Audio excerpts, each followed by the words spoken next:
Moses, one of the greatest leaders in history, stood before God, led an entire nation out of slavery, and witnessed miracles that shook the earth.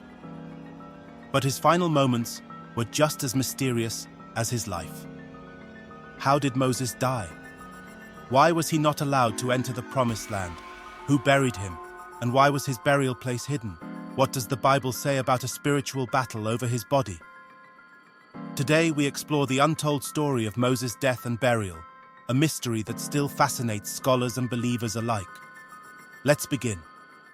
Moses had led Israel for 40 years through the wilderness.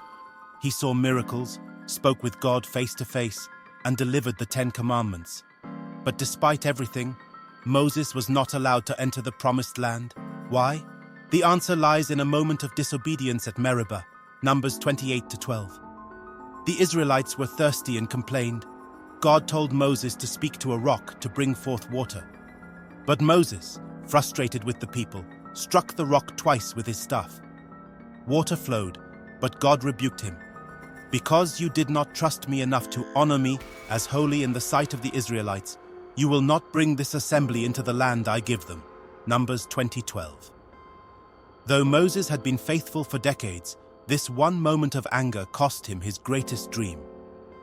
As the Israelites prepared to enter Canaan, God called Moses to a final meeting. Deuteronomy 34:1-4. Moses climbed Mount Nebo, a high peak overlooking the Jordan River. From there, God showed him all of the Promised Land, the land he longed to set foot in.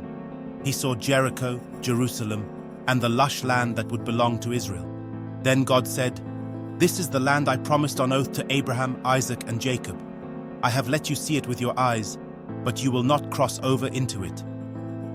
Moses' journey was coming to an end. He had led the people to the border but would never enter himself.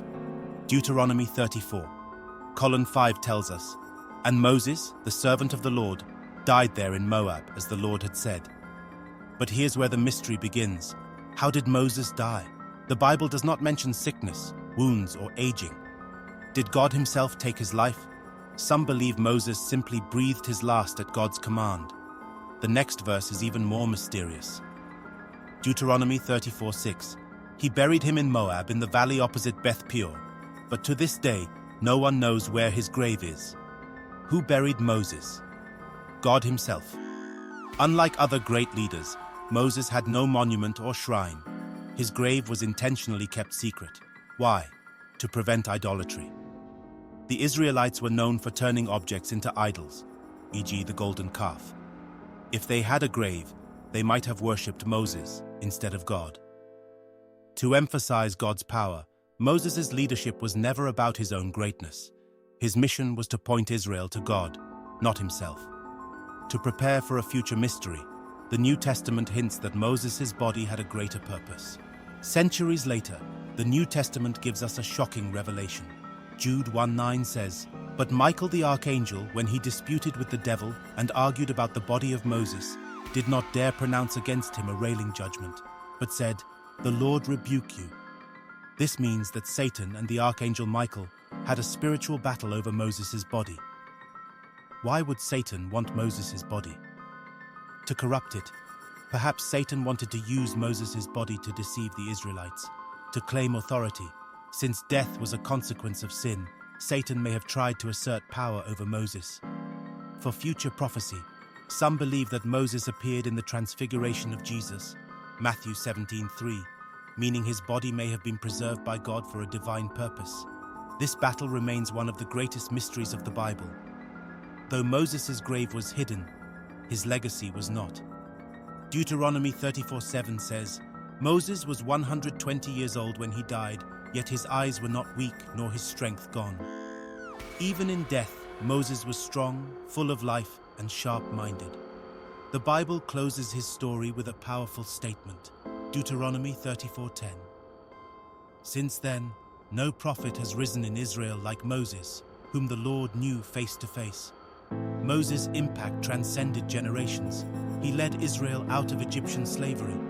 He received the 10 Commandments. He spoke with God face to face. He was a foreshadowing of Jesus, the true deliverer. Moses' story doesn't end with his death. He makes one final appearance with Jesus. Matthew 17, 1-3, the Transfiguration. Jesus went up a mountain. Suddenly Moses and Elijah appeared, talking with him. They spoke about Jesus' upcoming sacrifice in Jerusalem. This was hundreds of years after Moses' death, yet he stood alive in glory. It confirmed that Moses was not just a leader of the past, but a part of God's eternal plan. Moses' death and burial are shrouded in mystery, yet his impact is undeniable. He died in obedience to God. He was buried by God himself. His body was fought over in the spiritual realm. He appeared again with Jesus in glory. His story teaches us, God's ways are higher than ours. Moses didn't enter the promised land, but he entered a greater glory. Leadership is about serving God, not personal glory. Moses' grave was hidden, but his legacy remains. There is life after death. Moses stood with Jesus, proving that God's promises extend beyond the grave. Moses may have died on a mountain in Moab, but his story never truly ended. For more Bible content, remember to subscribe, like and turn on your notification bell.